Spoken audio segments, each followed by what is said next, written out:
আজ আমার বাবা-মা মিলে বৌদিকে সাধ খাওয়ালো। চলো তাহলে ১ম থেকে শুরু করি। সকালটা শুরু হয়েছিল পার্সেল দিয়ে। আজ আছে পার্সেল, তবে এটা ভীষণ, ভীষণ স্পেশাল একটা জিনিস। ঠাকুরের জন্য আমি এই ১ম কিছু অর্ডার করলাম আর সেটা সুন্দরভাবে চলেও এলো।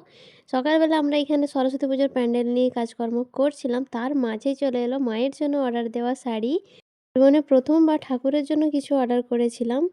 বরাবরই আমি একটু ক্রিয়েটিভ মানুষ, তাই আমার ক্রিয়েটিভিটি ছড়ানোর জন্য আবারও চলে এসেছি। নিজের প্রশংসা আমি সবসময় নিজেই করি। আচ্ছা বাদ দাও, ব্যাপারটা হচ্ছে এখানে চলছে আমাদের সরস্বতী পুজোর প্যান্ডেল।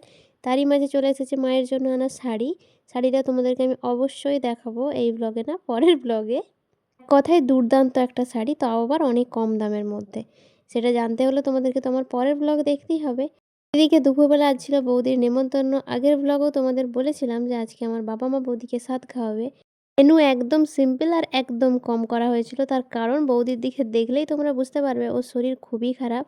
ও কিছুই খেতে চাইছে না। তার মধ্যেও মা হালকার মধ্যে এগুলো করেছে। সবথেকে বড় কথা, ডাক্তার ওকে একদমই বারণ করে দিয়েছে তেল মশলা খেতে। আর এদিকে গুলু বসে পড়েছে কাকিয়ার সাথে খেতে। যেহেতু বৌদির টাইম একদম হয়ে এসেছে আমাদের পুচু সোনা আসার জন্য, বৌদি ভীষণ উইক হয়ে পড়েছে, খাওয়া দাওয়াও করতে পারছে না সেই রকম।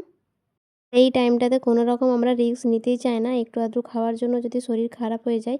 একদিন আগেই খারাপ হয়ে গেছিলো ভীষণ।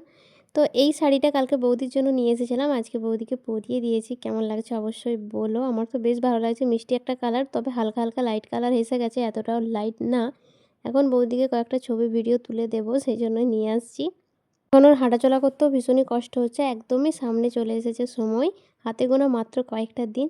চলো তাহলে আজকে মিনি ব্লগটা এখানেই রাখি, আর ব্লগ বাড়াচ্ছি না, দেখা হচ্ছে পরের ব্লগে।